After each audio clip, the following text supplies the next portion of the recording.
How could you do such a thing? He's your grandson, too. I just don't understand. Has your hatred for me consumed your heart entirely, leaving nothing but a desert where your love should be? He's just a child. What could he possibly have done to deserve this, Mrs. Anderson? If you want, I'll get on my knees. Look, I'm already on my knees. I'll even kiss your feet if you ask me to. Just please, tell me where he is. I'm begging you, pleaded the tall, dark-haired man named Samuel, tears streaming down his face. Just 3 hours ago, he had been completely content, at peace. Then, the letter arrived. He came to meet someone he hadn't seen in 20 years. Frankly, he could have gone another 20 without seeing them. Margaret Anderson, the woman who had destroyed their lives. She had done everything to keep them apart. If Charlotte had survived, they would have moved far away from her mother, as far as possible. But it hadn't turned out that way. He had loved her. Even now, his heart ached, though so many years had passed. But the whirlwind of those feelings, the fragrant blooms of spring, the vivid colors of that time, were still with him. And most of all, the guilt. If he hadn't left back then, maybe things would have turned out differently. He didn't even get to say goodbye to his child, to see him even once, to keep his beloved features in his memory. You ruined my daughter. If she hadn't gotten involved with you, that lowlife, she'd still be alive. Get out of here and never come back, Margaret had said with icy disdain. But I didn't know. She still had 3 weeks before her due date. I left to earn money, for the baby's things, for us to live on, he whispered. Earned money? You, a penniless fool? What was Charlotte thinking when she got involved with you? Look, even Mr. Parker's son was interested in her, and she ends up with a beggar like you? Get out! And she had pushed him out the door. Charlotte had never been a match for him. She was the daughter of a department store manager and a factory director, a bright, beautiful young woman. Their meeting had been pure chance. But love doesn't consider status or wealth. It just happens. Despite her delicate appearance, Charlotte had fought against everyone who was against them, smiling as she said they'd calm down and accept him eventually. How happy he was when he found out they were expecting a baby. He carried Charlotte in his arms. Together, they picked the name, Alexander. Now he knew where to go to visit Charlotte. He could look at her photo, sit in silence. But where his son was buried, he had no idea. Margaret Anderson had never told him. Then the dreams started. He often saw Charlotte trying to tell him something, maybe to scold him for leaving her alone. Appear in my dreams too, son. Appear, please, he begged every night. But he never saw him, not even once. One day he managed to speak with a nurse through some mutual acquaintances. Your son was beautiful. I still wonder why everything went wrong. Oh, his little finger was just like yours. Small, but slightly crooked, and he had a birthmark shaped like a star. I remember noticing it, she said. Could you tell me more? Even just a little? He pleaded. I don't know anything else, unfortunately. I was transferred to another department. I'm sorry, she replied. Samuel kept living. He had to. Mechanically, he ate, drank, and breathed. He managed to earn some money working in trade. 5 years after Charlotte's death, he remarried. He dreamed that his wife Linda would give him a son. He would name him Alexander. The circle would be complete. But then, like a sentence, they were told, she would never have children. Linda looked at him with fear. Young, successful, he could easily find someone else who could give him 3 children if he wanted. And she, sick and barren, would be left alone. He approached her, embraced her, and sat her on his lap, rocking her as if she were a child. Calm down. Don't torment yourself. Everything will be okay, he whispered. But his gaze was distant, as if he were looking right through her. This was his punishment. He wasn't there when Alexander was born. He hadn't protected him. Now there would be no children. What could he do but accept it? Charlotte, Charlotte, would you ever forgive me for trying to love again, to live, to have children? It didn't work out. And Linda would never understand that there was no love in him anymore, only a shadow. Linda's friends envied her. Her husband was handsome, successful, and despite her inability to have children, he never left her, treating her like a queen. So Samuel lived on, until that note arrived. And the meeting happened. He barely recognized Margaret Anderson at first. She had aged considerably. It seemed life hadn't been kind to her in recent years. Time had dulled the pain, and he had forgiven her. After all, she was Charlotte's mother. As soon as he entered, he started talking, offering to help in any way she needed. Medicine, a stay at a sanatorium. But she just stared at him, unblinking, the same hatred burning in her eyes. Help? You want to throw your money at me now? You've gotten rich, haven't you, you lowlife? She hissed. Why are you saying this? I'm offering sincerely. It doesn't cost me anything. Can't we just let it go? We're still family, after all, for Charlotte's sake, he began. But she cut him off, trembling with rage. Don't you dare say her name. You got married and forgot all about my daughter. I knew you would. You scoundrel. You beggar. I haven't forgotten. I think about her every day. I still love her. You're wrong about me. If you ever need help, you know where to find me. He turned to leave. Then he heard her say, But he's alive. Your son is alive.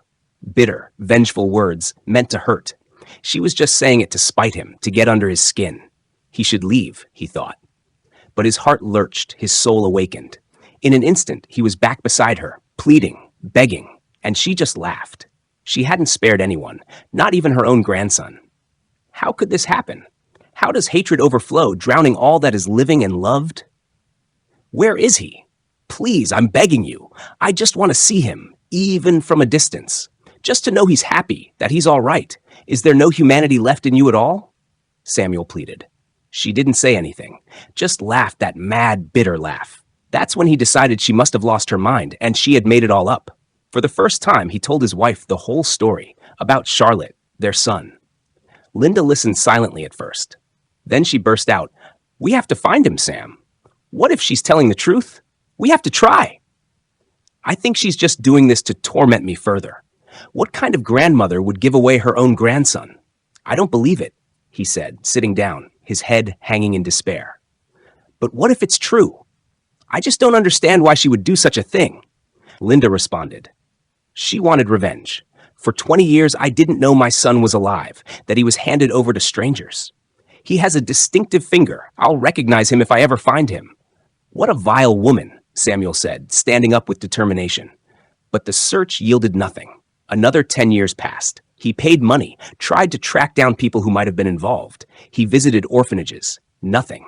He realized he'd been deceived again. Then came a distressing phone call. He went to see her again. By that time, Charlotte's mother was already in a state of dementia. She didn't recognize him. He visited her several times, not asking anything, just standing by her side. One has to forgive, even those who have hated you all your life. One day, she opened her eyes, and he reached out his hand. She squeezed it and whispered, He's here, Sasha. That was all. And now, he could live on. The old woman was rambling. There was no Charlotte, no son, no Margaret Anderson.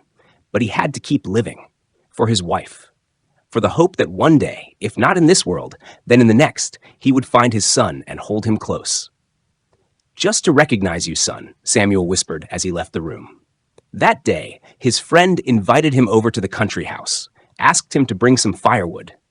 Samuel went into the shed. It was dark, and as he fumbled around for the light switch, he caught his finger on a nail. We need to get you to the hospital, Sam. I'll drive you.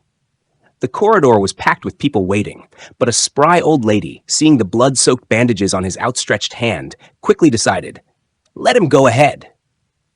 The others didn't object. The surgeon here is excellent. We line up for him in advance. There are others, but we all go to him. He's a doctor sent by God. His hands are golden, the old lady whispered. Samuel wasn't afraid. What was a finger injury to him? Ridiculous. He had never even been to a hospital before, not even for a cold. His health was the envy of everyone. He walked into the office. A young man standing by the window smiled warmly and approached. He put on gloves and began examining the hand. Samuel let out a bitter laugh. No, life doesn't work like this. It just doesn't, not in our harsh, often cruel world. Here, right beside him, after all these years? Are you feeling all right? Hold on a moment. We'll take care of it, the doctor said, starting to examine his hand. Then he too froze. He looked up. The young man had his mother's eyes, Charlotte's eyes. Hello, Alex. Hello, my son, was all Samuel could say. Well, would you look at that? I always wondered why your finger looked like that. Unusual. Special. This little star, just like yours, Alex said a few hours later after listening to his father's disjointed story. If only I had encountered that nail 15 years ago. So much time lost. And you were here the whole time, in our city. Samuel kept holding his son's hand, as if afraid he might disappear into thin air. It turned out that Alex had been raised by Margaret Anderson's friends. Their daughter and granddaughter had also passed away during childbirth. They only recently told him that he wasn't their biological son, and Margaret often visited them, just sitting and watching him at first. But then something changed. She started bringing gifts and often took the boy for walks, but she never told him who he really was. Yeah, it seems Grandma couldn't hate you like she hated me, even though she tried, so there was some humanity in her after all. Samuel chuckled. Linda, as usual, was waiting for her husband by the window. Then she saw him coming with someone else. She started bustling about. He could have warned me we had guests. I would have prepared more. At least made a quick pie, she muttered to herself. The door opened. The young man beside her husband looked oddly familiar to her, but she didn't recognize Sam at all. In all the time she'd known him, she had never seen his eyes look like that. So happy, so radiant. Could it be that the past had finally let him go? That it no longer tormented him? She glanced again at his companion and suddenly understood. He smiled just like Sam did, looked at her the same way. Although his eyes were different, his expression, the habit of raising his eyebrow, the dimple on his cheek, those were all his father's. "Darling, meet Alex, my son," Samuel announced with pride. That's how the story ends, friends. Join the conversation below and express your thoughts on this novel. If you found it captivating, share the link with your friends. And don't forget to subscribe to the channel so you never miss a new story that will make your heart race. Your support inspires us to create more tales. All the best to you. Take care and see you next time.